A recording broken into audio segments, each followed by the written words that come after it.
All right, students, late Saturday night, you almost assuredly are not going to watch this video then. And if you got a good grade, probably not going to watch it at all. But I graded all the quizzes. Um, it was very hard for me to grade on the screen. You know, I have to take all these quizzes and I download the pictures and they come out sideways and I have to go through and flip them over to the right. So here's the thing. If you go over this and you find out that I graded your quiz wrong and I gave you a higher score than you should have gotten, now is not the time to be honest. I mean, you're not lying. If I gave you a 50 out of 50 and you should have gotten a 40, I mean a 50 out of 60, you should have gotten a 40 out of 60. Don't worry about it. So here's the deal. There are 7 questions. What I intended to do was give you 10 points each, and I let you miss one. I handicapped you one. So if you got 6 right, you got 60 out of 60. And again, if I overscored, don't worry about it. It's been a long weekend. And anyway, here's what we're going to do. We're going to go over these. If you want to do a retake, I'm okay with it. But it's going to have to be Sunday night, Monday night, or Tuesday night. And I know we're all busy. And so it cannot be Wednesday. And I'll let you retake to 60 out of 60, 100%. Don't forget that I gave you that take-home classwork assignment, which I'm counting as a take-home final. Basically, I know a lot of you have jobs and, just a lot of stuff going on, plus senioritis. I'm basically giving you to take notes. I really hope you're paying attention to the notes. But if you take notes on those 3 lectures, you get a 200 out of 200, the easiest, start to save money, but the easiest points you've ever gotten in your life in the 70% category. Some of you who turned in a lot of late work, I have a special folder for that. I still haven't graded that yet, but 90% of everything is graded, and do not feel at all like you're being rude if you email me and say, hey, what about this assignment? Okay, I may be slow in answering it, but again, as I always say, you got to do what's right for you. Just don't send it to me Wednesday morning. Okay, as far as when that big assignment is due, is Tuesday night at 10 o'clock. I mean, if I get up and Wednesday morning it's there, I'll grade it. But probably your final grades in my class will be done about 11 o'clock Wednesday. And after that, there's no anything. Takes, retakes, we're done. I've get this 200 point assignment should be plenty to get your grade where you want to go. All right, so let's go over these. And again, if you messed up, let's say you got a 30 out of 60 and you want to make it 100%, you just take your paper. Hopefully you didn't throw it away. You take your paper, go through and cross out the ones you missed and write down the right answer. Send me a picture of that as your retake work and we'll set up a retake. All right, question number 1. By the way, I use the same chart on all 3 quizzes. I, move the numbers around. So once I go over it the first time, I'm not going to go over it 3 times.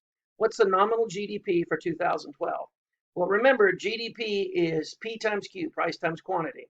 So we're going to take the price, 10, multiply it times the quantity. So for steamboats, it's $100. For billy goats, 10 times 5 is 50. So nominal GDP, P times Q, is $150. Now the next year, let's see what next year's nominal GDP is. It's going to be 10 times 20, which is 200, plus 20 times 5, which is 100. So it's 200 plus 100, that's 300. That's the nominal GDP. But the question says, what's the real GDP? In other words, people say, wow, we did really good. We did really good. We doubled our GDP. Well, how much was it? But just because prices went up. And so you factor that in. So nominal GDP is 300. So they doubled nominal GDP.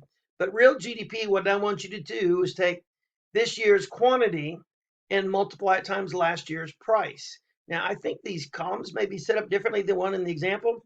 I promise you, if that's true, I'm not even sure. But I think it was different. If it's different, I was not trying to be tricky. This is just the way I set it up. It's P times Q. It can't get much simpler than that. So we take this year's quantity, multiply it times last year's price, and you come up with real GDP with inflation taken out, price increases taken out, is $250. All right, number 3, if the price index for one year was 200, the next year was 250, what's the rate of inflation? Here's the key thing you got to remember. When you're talking about rates, it's always done on the percentage of, on percent. Percent is 100. And so that number, there's a couple ways to do this. I think the formula, you're supposed to take the amount of the increase. It went from 200 to 250. How much did it go up? 50. And divide it by the original amount, which is 200. 50 divided by 200 is 1 over 4, which is 0.25, or a lot of kids put that as the answer, 0.25. Some kids put 4, but it is 25%. I'd do it a little bit differently. This is 200. I just divide it by 2 and make it 100, and divide that by 2, which is 125, so it went up 25%. The first method is the better way, but it doesn't matter. You use whichever way works. So the answer is 25%. The price of oil goes up. Does the entire now? So if oil goes up, that's a bad, bad, bad thing. And that on the ADSRS, that is a shift to the left, which of course, remember on the Phillips curve, the SRPC is a shift to the right. It goes the opposite way. And because it's a lose-lose. If inflation is 2% and the bank is charging 8% on loans, what is the real interest rate? Well, so here's what happens. The bank wants to make 6% on their loans. And so they say, okay, we want to make, in real terms, we want to make 6%. What's inflation? 2%. All right, we'll charge these people 8%. So they charged this person 8%. What's the real interest rate?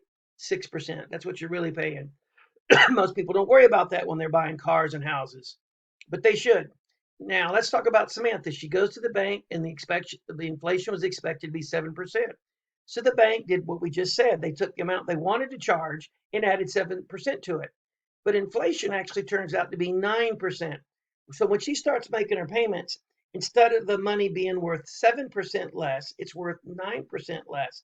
So the bank is making less money than they thought they would. So who is benefiting? Samantha. If nominal GDP is 25,000, the GDP deflator is 125. Now remember, if the deflator number is bigger than 100, that means GDP is overstated.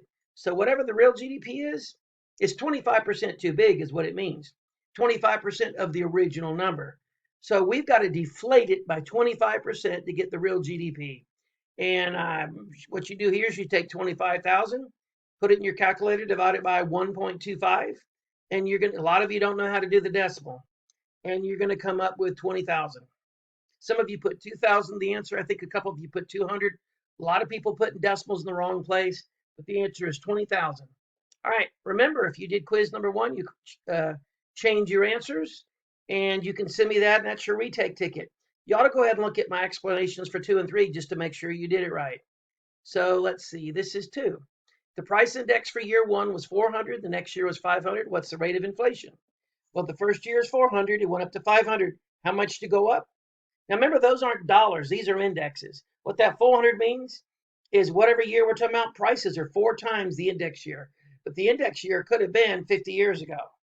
So we're looking at how much did inflation go up that year. So the index was 400. The next year it was 500. It went up 100. So you put 100 in and you divide it by what? The original year, 400. 100 divided by 400, 0.25. Again, a lot of kids wrote that as the answer.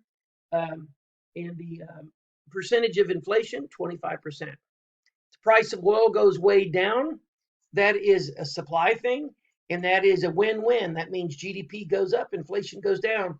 So in the ADSRS, it shifts to the right. Phillips curve, the SRPC, shifts the opposite direction, to the left. If inflation is 4%, the bank's charging 8% on loans. The bank wants to make 4%. They find out inflation is 4%. They add the two numbers together. They charge people 8%. What's the real interest rate? 8 minus 4, 4%. Samantha takes out a loan at a bank, and the inflation was expected to be 7%. Turns out to be actually 5%. So the bank had their amount they wanted to make, the real interest rate. They tacked on 7%, but inflation was actually 5%. So the bank made out like a bandit, the old saying. They're getting money back that's worth more than they expected. So who's getting burned? Samantha. But the question is, who's getting the best end of the deal? Who benefits? The bank does. If nominal GDP is 20,000, GDP deflator is 200, well, that means the GDP deflator is a bigger number. What that means is GDP is too big. I mean, nominal GDP is way bigger than real GDP. And it's actually 200%, so it's twice as much. So what times 2 is 20,000? The answer is 10,000. Okay, and again, 6 and 7 are the same as on the first one. All right, quiz number 3. If the price index for 1 year was 50 and the next year was 75, what's the rate of inflation? Tons of kids put 25%. Yes, remember, index is just based on a comparison to a year. And when I did this, I always talked about, let's say there was 3 ways you could rank yourself. In your best year, you made yourself 100. Any year you're better than that, the number goes up. Any year you're weaker than that, it goes down. I've never been, some hardcore athlete, but I could bench press a lot more than I can now. I can't run at all now because of my knees. So whatever year I was in my best shape, probably like, I don't know, in my 20s somewhere, that year would be my 100. Well, right now I'm probably at 35% of that. I hope that makes sense. Um, anyway, and maybe it doesn't. Maybe that's not a good comparison. So anyway, this country, uh, the prices are down. There's deflation going on because their index is 50. But anyway, enough about that. The index is 50, and then the next year it's 75. So it went up 25. What do you divide that 25 by? The original number, 50. And so the answer is 0.5, and some kids put that as the answer. Need to move the decimal 2 places to the right. The answer is 50% inflation. Number 2, price of oil goes down. Remember on the ADSRS, that's a win-win. So it shifts to the right, ADSRS.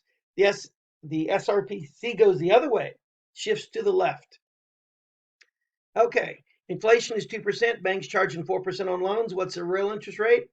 Well, they're charging 4%. They took 2% out for inflation. They put 2% in because of inflation. What are they really trying to make? 2%. 4 and 5 are the same as they were on the other quizzes. 2 more. If Samantha takes out a loan at a bank, the inflation was expected to be 5%, but turns out to be actually 6%. Who benefits, the bank or Samantha? So they tacked on, they have the amount of money they want to make, the interest, and they added 5%, but it turns out to actually be 6%. So Amantha is basically making, she's not giving them as much as they wanted in real dollars. So their money is worth, that they're getting from her is worth 1% less than what they expected. And so she is winning that deal. If the nominal GDP is 10,000, the GDP deflator is 50. Now, the last 2 we've done, the GDP deflator was bigger, which means that the actual real GDP is a smaller number. Well, if the GDP deflator is 50, that means that this year's prices are half of what they should be. What's the real GDP? 10,000 times 2, 20,000.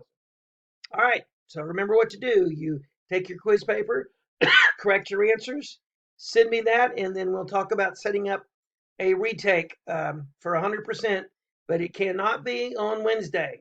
AP Euro, my graduate degrees in European history. I tell people all the time, AP Euro is my baby.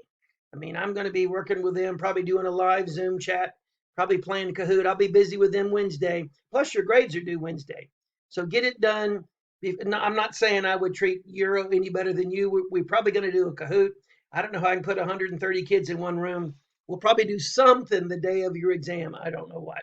So I'm not abandoning you. I'm just saying I'm going to make sure the Euro kids are ready to go, just like I'm making sure you are ready to go.